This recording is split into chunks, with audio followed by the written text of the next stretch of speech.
Clear کر دوں گی. Now it's clear from the beginning of Congress ایک ہندو پولیٹیکل پارٹی نہیں تھی. اب بات کرتے ہیں آل انڈیا مسلم لیگ کی. بچپن سے ہمارے ذہنوں میں یہ چیز انفیوز کی جا رہی ہے کہ آل انڈیا مسلم لیگ برٹش کے اگینسٹ تھی, ہندوؤں کے اگینسٹ تھی. ایسا کچھ بھی نہیں تھا, ہم لوگ بڑے پازیٹیو وے میں آگے چلے تھے. آل انڈیا مسلم لیگ کے 3 آبجیکٹیوز تھے. وہ کون کون سے آبجیکٹیوز تھے؟ To create feeling of loyalty for British among Muslims of India. پہلا آبجیکٹیو یہ تھا کہ جتنے بھی برٹش انڈیا کے مسلمان تھے ان سب کے دلوں میں برٹش کے لیے فیلنگ آف لائلٹی کو پروڈیوس کرنا.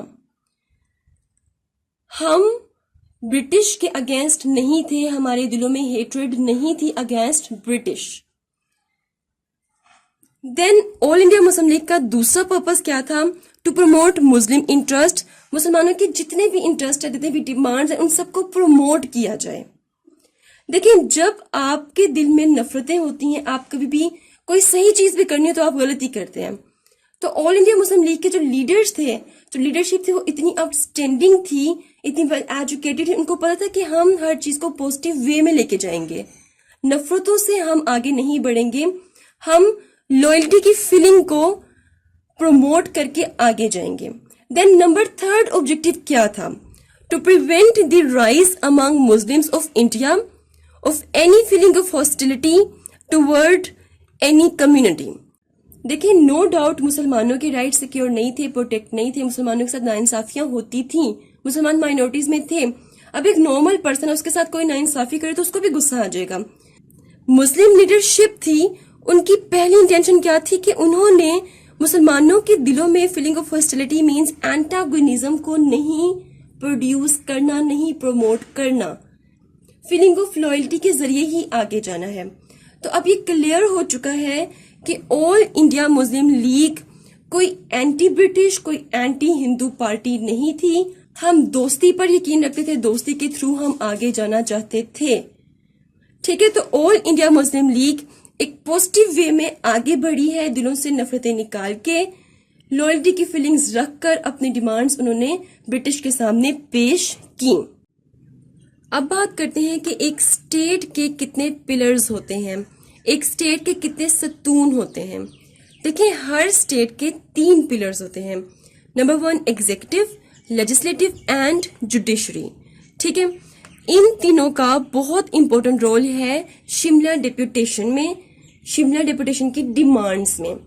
وہ ہم دیکھیں گے آگے. ابھی آپ صرف جو بہت ہی بیسک چیزیں ان کو انڈرسٹینڈ کر لیں کہ جب شملہ ڈیپوٹیشن پڑھنے لگے تو آپ کو یہ نہ لگے کہ ہم یہ کیا پڑھ رہے ہیں, آپ کو پہلے ہی وہ سب چیزیں پتا ہونی چاہیے. اچھا, شملہ ڈیپوٹیشن میں 2 ایسی پرسنالٹیز تھیں جن کا بہت بہت امپورٹنٹ رول تھا.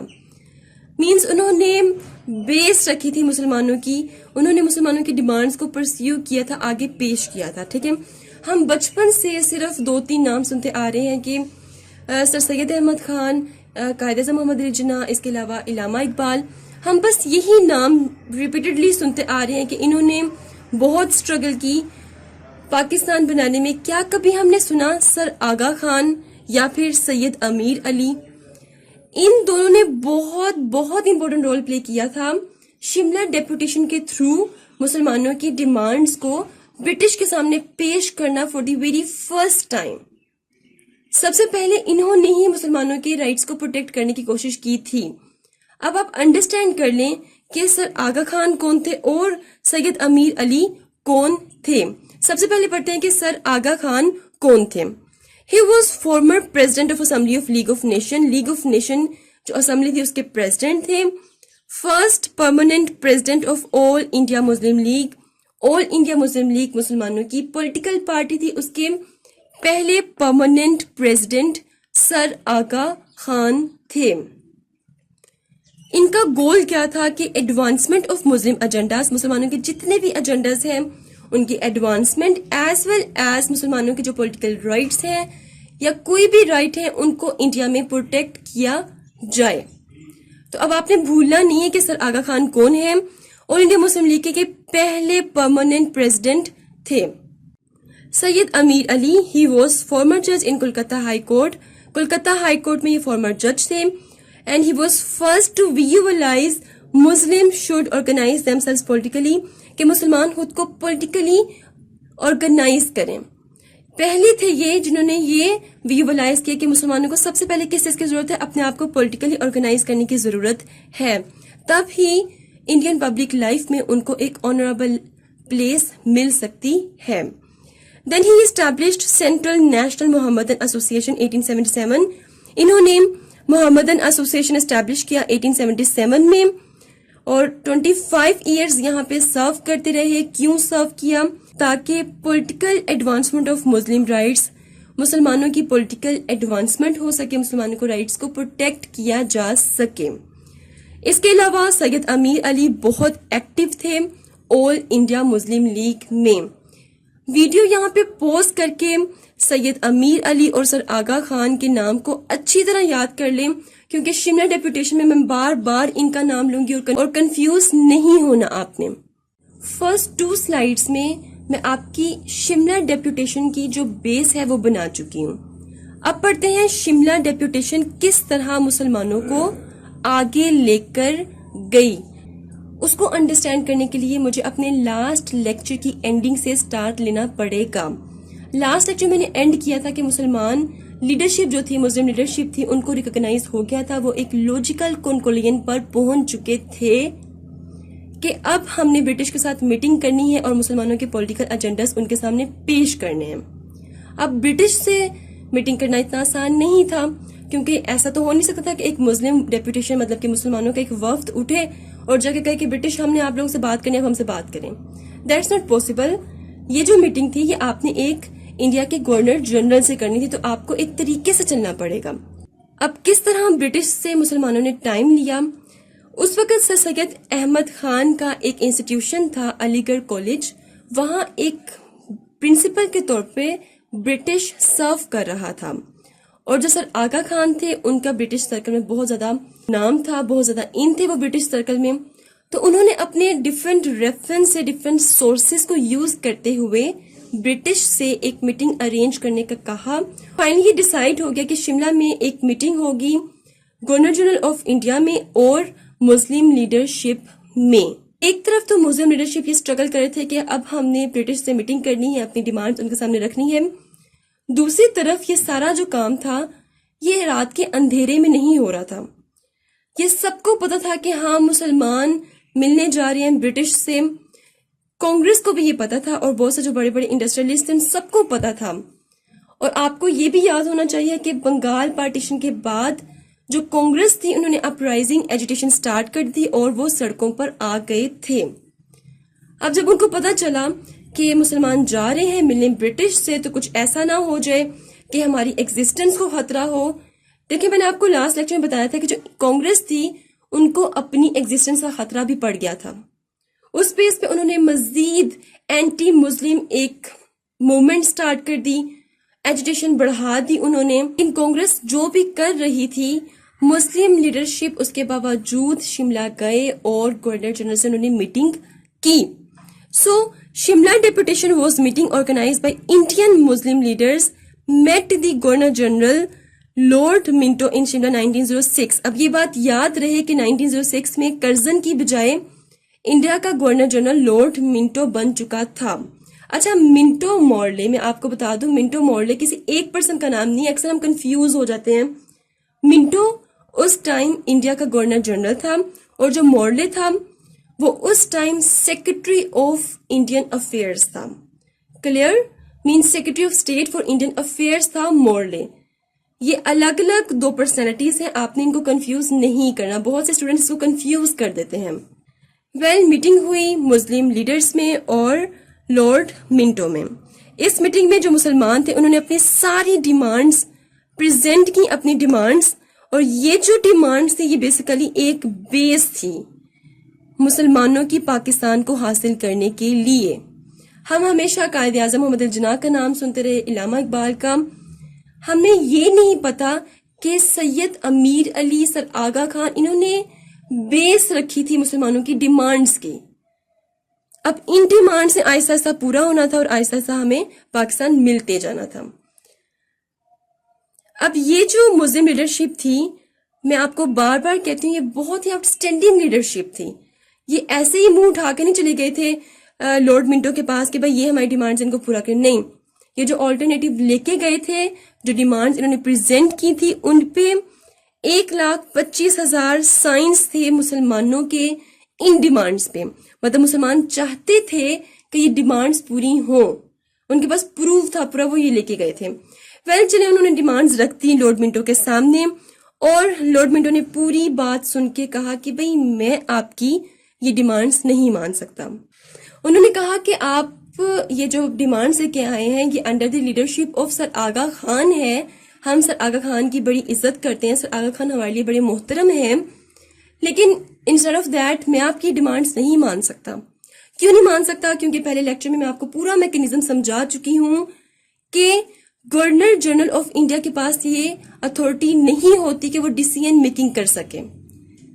ڈیسیژن میکنگ کی اتھارٹی کس کے پاس ہوتی ہے؟ برٹش پارلیمنٹ کے پاس ہوتی ہے. تو لارڈ منٹو نے کہا کہ آپ کی جو ڈیمانڈز ہیں میں سمپلی ان کو secretary of state means Morley تک پہنچا دوں گا، وہ آگے برٹش پارلیمنٹ تک پہنچا دے گا، ہمارا کام پورا ہو جائے گا. لیکن میں آپ کو بتاتا ہوں کہ آپ کی ڈیمانڈز پوری نہیں ہونے والی ہیں. کیوں نہیں ہونے والی ہیں؟ کیونکہ اس نے کہا کہ آپ کو چاہیے کہ آپ اپنی ایک پولیٹیکل پارٹی بنائیں، اپنی اس پولیٹیکل پارٹی کے فورم سے اپنی ان ڈیمانڈز کو مجھ تک لے کے آئیں، میں ان کو پازیٹیو ریمارکس لگاؤں گا، آگے سیکرٹری آف اسٹیٹ کو بھیجوں گا، آگے وہ برٹش پارلیمنٹ کو بھیجیں گے، اور پھر ہو سکتا ہے کہ کچھ ہو. لیکن ابھی جو آپ آگے ہیں یہ ڈیمانڈ دے کے، چاہے اس پہ 1.25 سائنس ہی کیوں نہ ہو مسلمانوں کے، لیکن برٹش پارلیمنٹ اس کو کیا سمجھتی ہے؟ آپ اپنی پولیٹیکل پارٹی بنائیں، اس کے بعد سوچ سکتے ہیں اس بات پر. تو بہت سے جو اینٹی مسلم ہے وہ یہ بھی کہتے ہیں کہ جو آل انڈیا مسلم لیگ ہے وہ برٹش کی پارٹی ہے، برٹش کے کہنے پہ بنی، یہ وہ اس طرح کی باتیں بہت سے سننے کو آتی ہیں. لیکن دیکھیں سیاست کس چیز کا نام ہے؟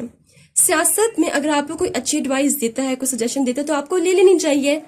اٹ ڈزنٹ مین کہ اس نے وہ پارٹی بنائی ہے.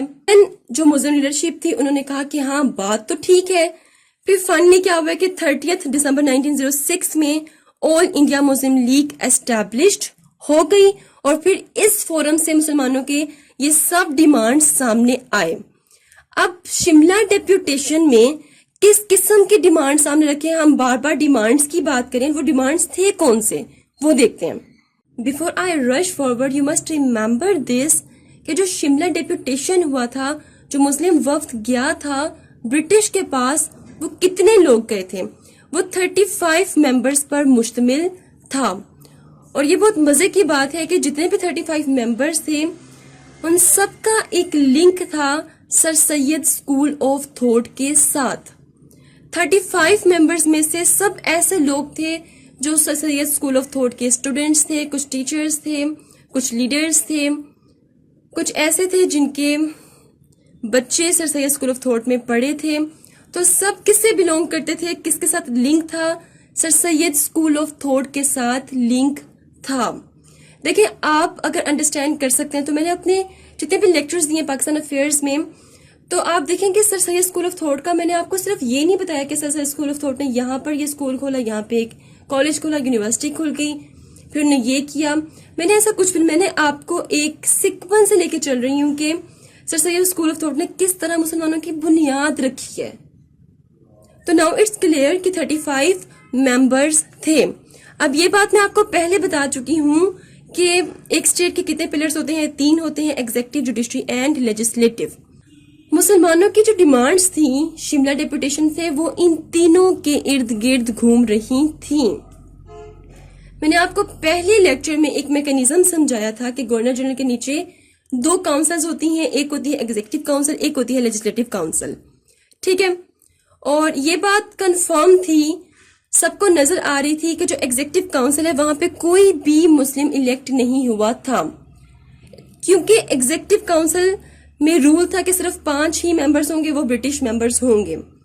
تو شملہ ڈیپوٹیشن میں جو مسلم لیڈرشپ تھی انہوں نے یہ ڈیمانڈ رکھی ایگزیکٹو کاؤنسل میں مسلمانوں کو ایڈ کیا جائے، مسلمانوں کی سیٹس ہونی چاہیے. کتنی سیٹس ہونی چاہیے یہ انہوں نے نہیں بتایا.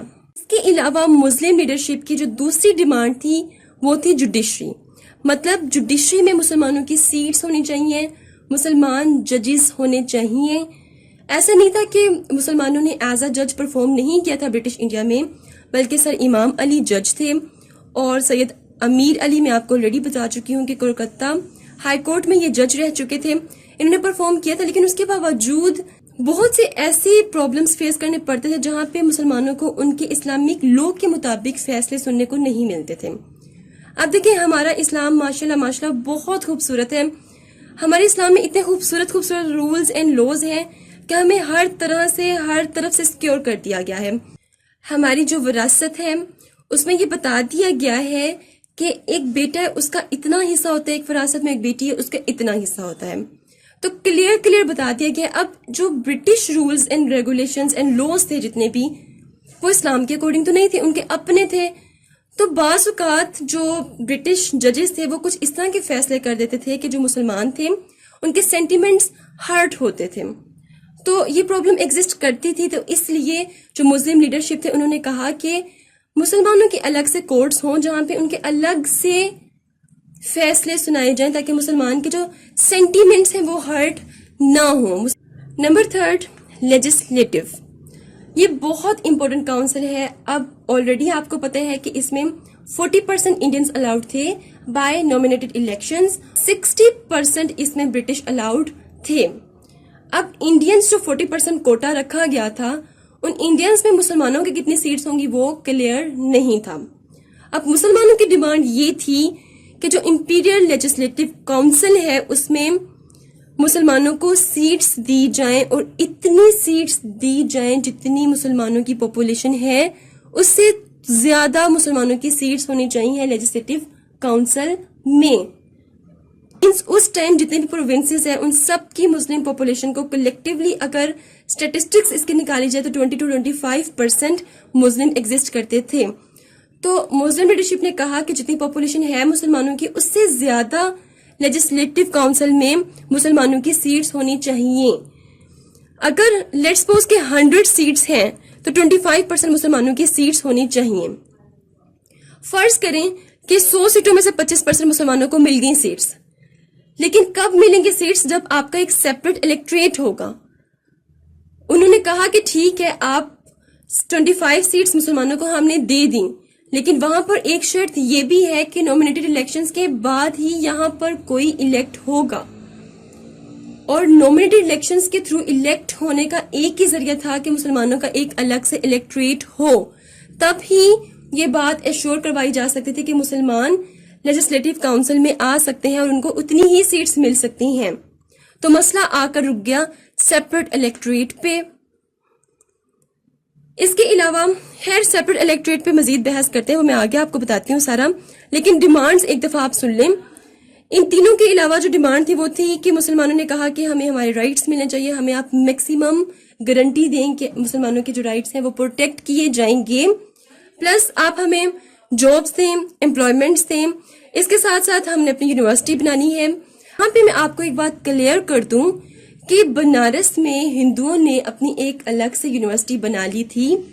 مسلم لیڈرشپ نے کہا کہ ہمیں اس سے کوئی فرق نہیں پڑتا کہ ہندوؤں کی اپنی ایک یونیورسٹی ہے, اچھی بات ہے, ان کی یونیورسٹی ہونی چاہیے, ہم ان سے جلتے نہیں ہیں. We don't have feeling of jealousy, antagonism. ہم ایسی کوئی بھی چیز شو آف نہیں کرنا چاہتے اور نہ ہمارے دلوں میں ایسا کچھ ہے.